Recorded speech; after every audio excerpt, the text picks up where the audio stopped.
Our second partner, eNext Financial Services Limited, which is basically a company, Tata Group enterprise. Their research and analysis wing partnered with us initially reluctantly, I must say. Reluctantly because this is not exactly their area of work. They are far more, well known for several other things that they do in the financial world.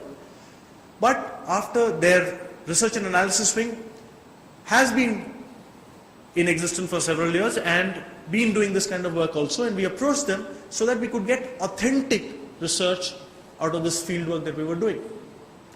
There were several options, and those options exist in the world outside, but one of the key problems is many of us who have done research know too well that research is as good as the interviewer, the one who's actually going to interview. One, whether he meets the respondents is a question mark. Second, when he does meet it, how well does he impart the questionnaire? So we had to go with somebody who had put the force of every rigor into this particular questioning. I'll just go briefly into how difficult it was. Every questionnaire with these 61 components, 3 brands each, etc., took about minimum of 1 hour each. So the total number of interviewing that was done is 10,000 hours or more. Second, each interview sheet, we forced that it had to be signed in 2 places by the respondents. The reason was, it is difficult to imitate, it's easy to imitate a name, but difficult to imitate a signature of the same name. I mean, I'm sure some of the gentlemen here would have tried in their younger ages. I have, I assure you. And it didn't work. So it doesn't usually work. So we put that in to test those 2 signatures and found that minute differences in the signatures, we eliminated the questionnaires. That means the respondent had to be authentic. Second, as much as the ticket collector on your Rajdhani or nowadays the ticket counter on any airline allows you to actually show your driver's license and collect some tickets there. We asked them to give a Xerox of their driver license or a visiting card. And we all know how difficult it is for somebody to part with that. Next degree of difficulty that we put into that questionnaire.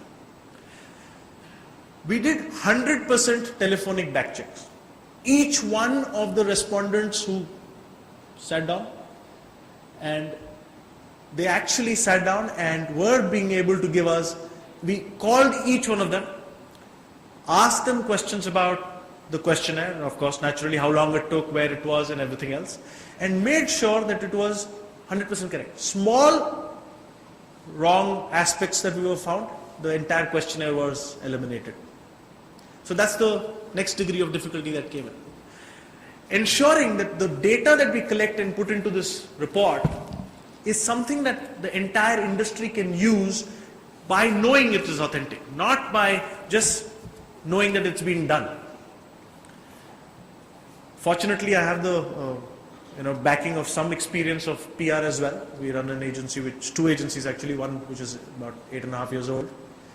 And some of these researchers are often very quick and don't have the depth of study. In our field as well, and I must admit.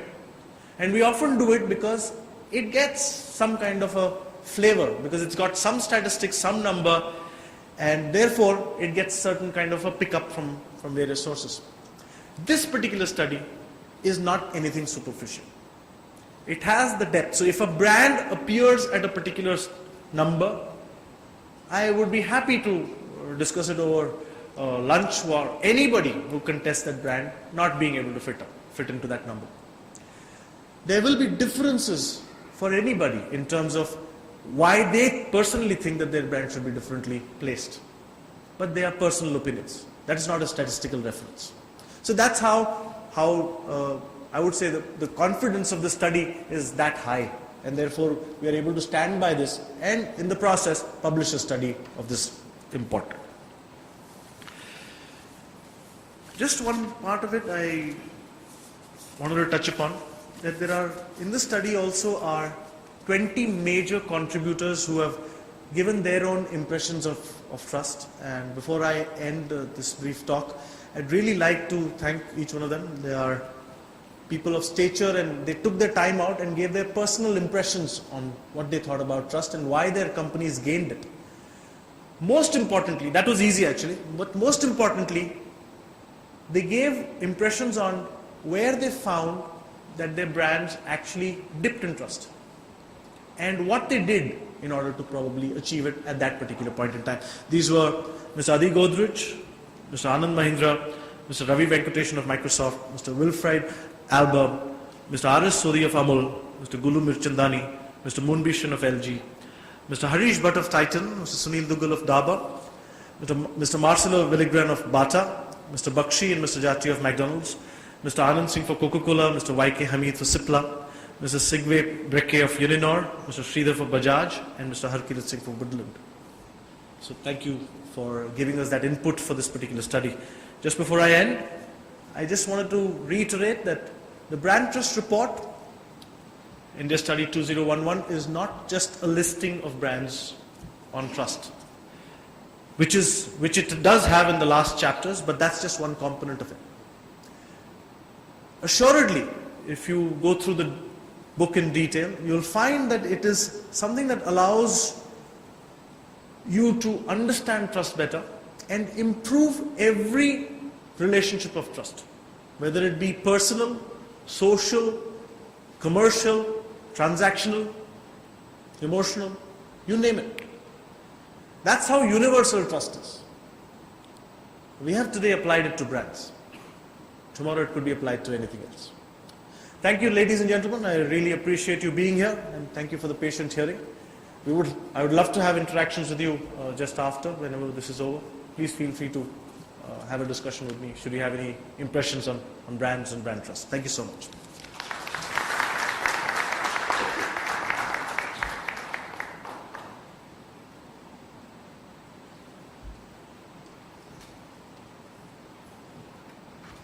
Thank you, Mr. Chandramouli. The report that has been unveiled today is indeed worth all the pains that you have gone through.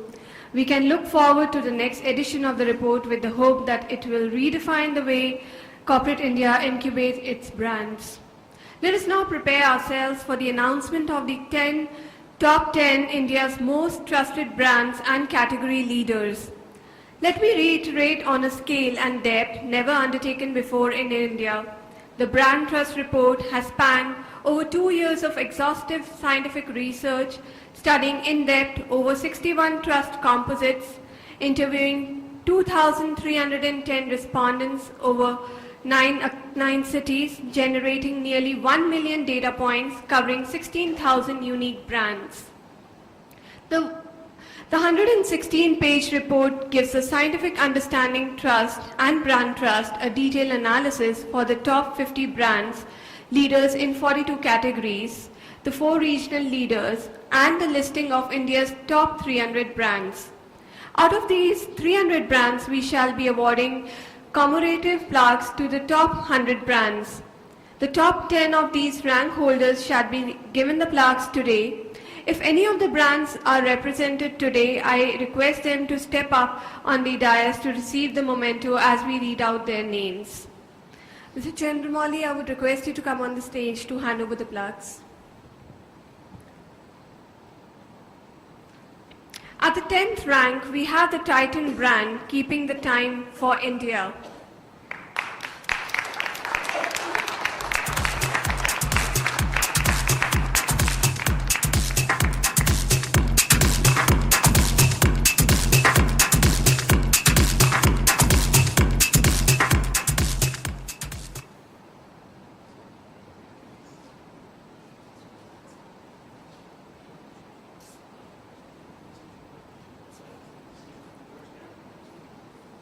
I request you to say a few words, sir.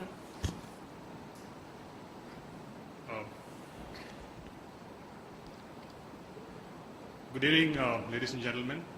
Indeed a pleasure to be here. First of all, big congratulations and huge compliments on this wonderful, momentous job. I think all the marketeers and brand custodians in this country have been looking for something that's been of this substantial scale, and when it comes to element of trust, I think there is very few work that has been done which brands can use, qualitatively. So our commitment, our compliments to you, and also best wishes for all your future editions. At Titan, well, we believe that there are a few pillars which help us lend this element of trust, and we completely take the ownership of building this trust onto ourselves. Certainly, having a world-class manufacturing facility, one that compares with the best in any part of the world, I think is one of the biggest pillars that we have. I think ensuring that durability and longevity of our products, surpassing the expectations of consumers, is built in not just into the design but also in the products. And I think that is the second pillar. A third more important pillar is the fact that we believe in giving a fair deal to our consumers. We cater to a very wide segment of consumers across multiple price points, across multiple looks, and at every price point, we believe that we should exceed the expectation of value that the consumer expects from us. And therein perhaps sometimes sets in vulnerability, And just as in our lives, it's in times of vulnerability that you tend to trust people who are with you. And that's true for brands as well. And we try to demonstrate this with this ever-growing service network. And it's beyond products, because essentially we believe that watches are a compass of our imagination. They reflect what your personality is, your multiple facets of your personality. And we try to bring that into consumers' lives through our communication, advertising, imagery, certainly through the products. So that again is an important pillar. And above all, I think the fact that we come from the house of Tatas, which has been mentioned in this forum today, lends a huge credibility to this important aspect of trust. And I think trust in itself is could be a sterile word. If you infuse a quantum of emotion into it, you could bring in what we believe as affection. And I think that's the next important thing. So, but affection cannot come in without the foundation of trust. And in Titan, we are inspired to bring in consumer affection about trust as we go along into an exciting future. So thank you once again, and wish you again all the very best for all your future endeavors. Yeah? Thank you. Thank you all.